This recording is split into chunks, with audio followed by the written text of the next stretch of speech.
अब देखते हैं तीसरा अनुप्रयोग। ये कहता है कि अगर आपके पास कोई बीजीय समीकरण है, उस बीजीय समीकरण के अंश आपको दोनों पक्षों में क्या दे रखा है, समान। अंश दोनों पक्षों में क्या दे रखा है, समान। तो आप हर रो का क्या कर लो, योग कर लो और उसको किसके बराबर रख दो, 0 के बराबर। दोबारा समझते हैं। तृतीय अनुप्रयोग कहता है कि यदि आपके पास बीजगणितीय समीकरण में अंश समान दे रखे हैं, तब आप हरों का योग कीजिए और उसकी वैल्यू किसके बराबर रख दीजिए, 0 के बराबर। किताब का एग्जाम्पल लेते हैं। एग्जाम्पल है m/2x + 1 बराबर दे रखा है प्लस m/3x + 4। कह रहा है इसको क्या करो, हल करो। कह रहा है हमें, हमारा सूत्र हमें बताता है, हमारा अनुप्रयोग हमें बताता है कि अंश देखिए पहले तो समान है क्या, देख लिए भाई m दोनों तरफ है, अंश यानी हमारा क्या है, समान। तो वो कह रहा है इसको हल करने के लिए आप क्या कर लो, हरों के योग को क्या रख दो, 0। तो हम हल करते हैं, देखिए आता है क्या, हर है, हर का योग हमने क्या रख दिया, 0 रख दिया। सोल्व किया, क्या आया, 5x और ये कितने हो गए, 5 बराबर 0, 5x बराबर -5, तो x बराबर -5/5, तो x की वैल्यू आ गई कितनी, -1। इस प्रकार से जब हमारे पास अंश समान दे रखे हैं तो हरों का योग शून्य करके हम प्राप्त कर सकते हैं हमारे पास x की वैल्यू। अब चतुर्थ अनुप्रयोग की बात करें। चतुर्थ अनुप्रयोग ये थोड़ा सा इससे अलग है। तृतीय अनुप्रयोग कहता है अंश समान हो तो हरों का योग क्या रख दो, 0। अब चतुर्थ अनुप्रयोग क्या कहता है, चतुर्थ अनुप्रयोग कहता है कि आप पहले क्या कर लो, अंशों का योग कर लो, ठीक है, फिर आप क्या कर लो, हरों का योग कर लो। दोनों काम कर लिए, अंशों का योग कर लिया, हरों का योग कर लिया। अगर ये दोनों जब हमने हल किए और वैल्यू में क्या आ गए, बराबर आ गए, इसका मतलब ये है कि आप चाहे हरों के योग को बराबर 0 रख दो या आप अंश के योग को बराबर क्या रख दो, 0। दोबारा समझिए, चतुर्थ अनुप्रयोग कहता है कि अंशों का योग हरों के योग के बराबर है, तब आप चाहे अंशों के योग को चाहे हरों के योग को शून्य रख के क्वेश्चन हल कर सकते हैं। तो हम देखते हैं, एक प्रश्न देखते हैं। एग्जाम्पल, बुक का एग्जाम्पल लेते हैं। कह रहा है 2x + 3/2x + 5 बराबर 2x + 5/2x + 3। अंशों का योग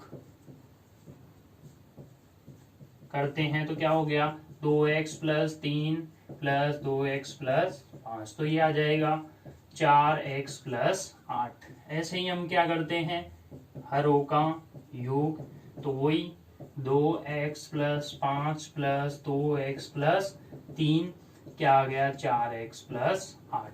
अरे भाई, जब अंशों का योग हरों के योग के बराबर है तो दोनों में से किसी एक की वैल्यू को किसके बराबर रख के देख लो, 0 के बराबर। तो 4x बराबर -8, x बराबर -8/4, तो x बराबर कितना आ गया, -2।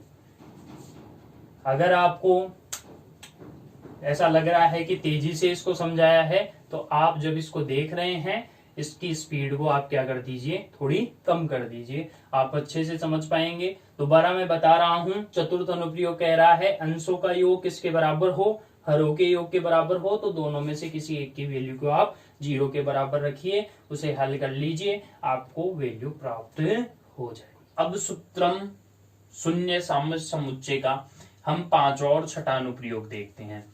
पांचवा अनुप्रयोग हमारे को कहता है कि आपके पास वाम पक्ष के अंशों व हरों का अंतर किसके बराबर होना चाहिए, दक्षिण पक्ष के अंशों व हरों के अंतर के बराबर होना चाहिए। अगर ऐसी स्थिति है कि वाम पक्ष के अंश व हरों का अंतर दक्षिण पक्ष के अंश व हरों के अंतर के बराबर है, तो आप अंश व हरों के अंतर को किसके बराबर रख दो, 0 के बराबर रख दो। आप क्या प्राप्त करोगे, वहां पर वैल्यू प्राप्त कर लोगे। फिर है हमारा छठा अनुप्रयोग, कहता है इसमें 3 कंडीशन देखनी है। पहली है प्रत्येक पद में कम से कम कितने, प्रत्येक पक्ष में कितने पद होने चाहिए, 2 पद। फिर देखना है प्रत्येक पक्ष के उन 2 पदों के अंश क्या होने चाहिए, समान, यानी 4 जो आपके पास पद प्राप्त हों उन 4 पदों में आपके पास अंश क्या होना चाहिए, समान। तीसरी कंडीशन, वाम पक्ष के हरों का योग दक्षिण पक्ष के हरों के योग के क्या होना चाहिए, बराबर होना चाहिए। तो हम क्या कर देंगे, इस योग को, चाहे वो वाम पक्ष का ले लो चाहे दक्षिण पक्ष का ले लो, उस योग को अगर हम किसके बराबर रख दें, 0 के बराबर, तो आप वैल्यू डिफाइन कर सकते हैं। एग्जाम्पल से देखते हैं। देखिए क्या है, ये है x माइनस 8/3x-2। इसकी वैल्यू के साथ बराबर में ये दे रखा है 3x + 4/2x + 1। अब देखिए क्या कहता है कि वाम पक्ष के अंश व हरों का अंतर निकाल लेना है। वाम पक्ष के अंश व हर का अंतर, और ये किसके बराबर आना चाहिए, दक्षिण पक्ष के अंश व हर के अंतर। तो हम के बराबर आना चाहिए, तो हम इसको देखेंगे। वाम पक्ष के लिए देख लेते हैं, निकालना क्या है, वो लिखा हुआ ही है अंश व हर का अंतर। तो हम क्या कर लेते हैं, x - 8 तेरे में से घटाता हूं किसको, हर को, तो ये हो गई इसकी वैल्यू। सोल्व किया, x - 8 -3x, और ये क्या हो जाएगा, प्लस का 2, माइनस माइनस प्लस, यहाँ माइनस है, ठीक है। तो ये क्या हो गया, माइनस के 2x, और यहाँ से क्या हो जाएगा, माइनस का 6। तो इसको हल किया तो देखिए ये हो गया 2x + 6। ये हो गया हमारा वाम पक्ष। अब हम बात करें किसकी, दक्षिण पक्ष की। यहाँ पर क्या है, 3x + 4 - 2x + 1। हल किया, 3x + 4 - 2x - 1, तो ये हो गया x + 3। अब देखिए यहाँ पर इन दोनों की अगर हम तुलना करते हैं, 2x + 6 और x + 3, ये बराबर तो नहीं है लेकिन अनुपात में है। देखिए यहां से अगर हम इसको कॉमन लेते हैं तो ये क्या हो गया, x + 3 का पार गुणज में 2, तो ये एक निश्चित अनुपात में है। तो हम क्या कर सकते हैं, यहाँ पर इसकी वैल्यू क्या रख सकते हैं, 0। तो हम यहाँ पर रख देंगे x + 3 बराबर क्या है, 0। तब क्या हो जाएगा, x बराबर -3, और यही क्या होगा हमारा यहाँ पे आंसर होगा। आया समझ में? अच्छा सा एग्जाम्पल हमने लिया है, परीक्षा की दृष्टि से महत्वपूर्ण है। अब हम छठे अनुप्रयोग का एक एग्जाम्पल लेते हैं। इस एग्जाम्पल के लिए हम करते हैं एक प्रश्न जो परीक्षा में आया हुआ है, वो प्रश्न हम यहाँ पर लेते हैं। एग्जाम्पल है, देखिए क्या है, 1/x - 3 + 1/x - 7 बराबर 1/x - 1 + 1/x - 9। सोल्व करेंगे। सबसे पहले देख लेंगे, प्रत्येक पक्ष में 2 पद हैं, बिल्कुल हैं। प्रत्येक पद में अंश समान है, बिल्कुल समान है। अब देखेंगे वाम पक्ष के हरों का योग दक्षिण पक्ष के हरों के योग के बराबर है। तो मैं इधर लिखता हूँ वाम पक्ष के, इधर ले लेता हूँ किसके, दक्षिण पक्ष के, जल्दी से सोल्व करने के लिए। यहाँ पर तो यहाँ पर योग करेंगे तो x - 3 + x - 7, ठीक है। इधर से हो गया x - 1 + x - 9। सोल्व किया तो ये हो जाएगा यहाँ से कितना, 2x, और ये हो जाएंगे -10। यहाँ से इसको सोल्व करेंगे तो यही 2x - 10। अब देखिए दोनों तरफ वैल्यू क्या आ रही है, 2x - 10, 2x - 10। तो हम क्या कर सकते हैं, एक वैल्यू को ले लो और किसके बराबर रख दो 0 के। तो 2x बराबर क्या हो गया 10, तो x बराबर क्या हो गया 10/2। तो x का मान हमारे पास कितना आ गया 5। तो यहां से हम छठे अनुप्रयोग की सहायता से x की वैल्यू हमने निकाल ली। कंडीशन का ध्यान रखना है, प्रत्येक पक्ष में 2 पद होने चाहिए, प्रत्येक पद में ये एक अंश समान होना चाहिए। फिर देखना है वाम पक्ष के हरों का योग दक्षिण पक्ष के हरों के योग के बराबर हो, अगर है तो हम वहां पे उसकी वैल्यू क्या रख देंगे बराबर 0। सोल्व करेंगे और x की जो वैल्यू है वो हम फाइंड कर लेंगे। ये हो गया हमारा सूत्र साम्य समुच्चय। उम्मीद है आपको समझ में आया है। ठीक है, अब यहाँ पर 2 विधियां दे रखी है जो उत्तर की जांच से संबंधित हैं, नवांक और एकादशांक। उसके बारे में एक एक एग्जाम्पल लेंगे, उसको समझेंगे और देखते हैं, हो सकता है परीक्षा में छोटा क्वेश्चन वहां से मिल भी जाए। ठीक है, तो स्टूडेंट्स अब उत्तर जांचने की विधियों में नवांक विधि और एकादशांक विधि हमारे पास 2 विधियां हैं। सबसे पहले हम नवांक विधि की बात करेंगे। यहाँ पे हमारे पास एक हल दिया हुआ है, यहाँ पर ये दे रखा है भाजक, ये है हमारे पास भाजक, ये है हमारा भाज्य, ये भागफल दे रखा है और ये शेषफल। यहां पर सबसे पहले आपको निकालना आना चाहिए बीजांक। देखिए नवांक विधि में बीजांक कैसे निकाला जाता है, इसको हल करेंगे। देखिए किस प्रकार से 4 + 2 + 8 + 3 सोल्व किया। 4 और 2 6 + 8 + 3 और इसको डायरेक्ट ही लिख देते हैं। 4 और 2 6, 6 8 और 6 14, 14 और 3 कितने हो गए 17। अब इसको भी लिखेंगे। अब 17 को कैसे लिखेंगे 1 + 7, तो कितना आ गया इसका बीजांक 8। आ गया समझ में।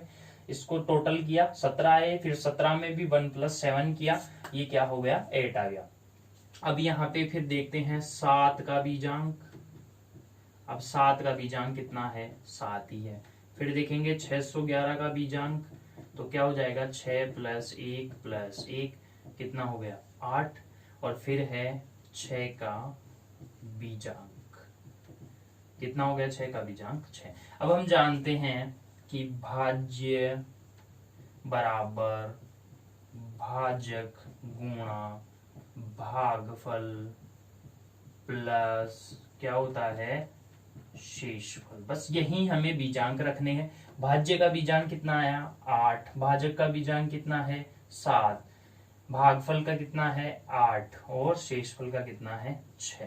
तो देखिए वैल्यू बराबर आती है क्या, यहां से आया 56, इसका भी बीजांक लिख देंगे तो 5 + 6, तो ये क्या हो गया 56। देखो 8 7 56। अब 56 को 56 नहीं लिखेंगे, क्या लिखेंगे 5 + 6 + 6, तो ये कितना हो गया 11। अब 11 6 और 5 कितने हो गए 11। अब 11 को लिखेंगे 1 + 1 + 6, तो ये कितना आ जाएगा हमारे पास, ये वैल्यू आ जाएगी 8 = 8।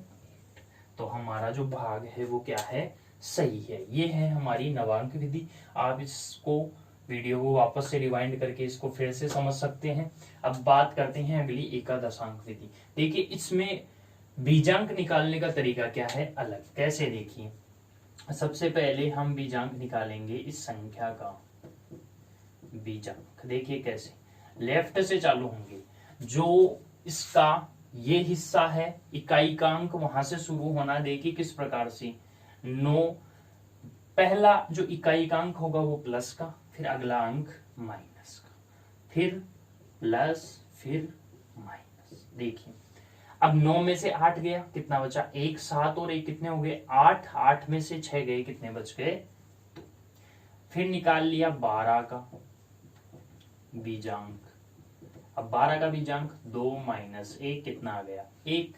फिर निकाल लेंगे 565 का बीजांक, तो 5 - 6 + 5 कितना हो गया 10 - 6 = 4। और लास्ट में शेषफल जो 9 है इसका बीजांक निकालेंगे तो ये कितना आएगा +9।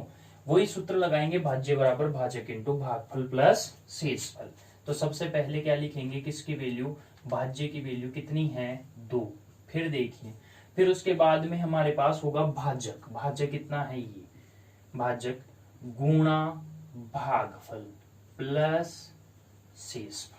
ठीक है, कितना हो गया 4 और 1 5, 4 गुणा 1 कितना हो गया 4, और ये प्लस में क्या चल रहा है 9, तो ये कितना आ गया 13।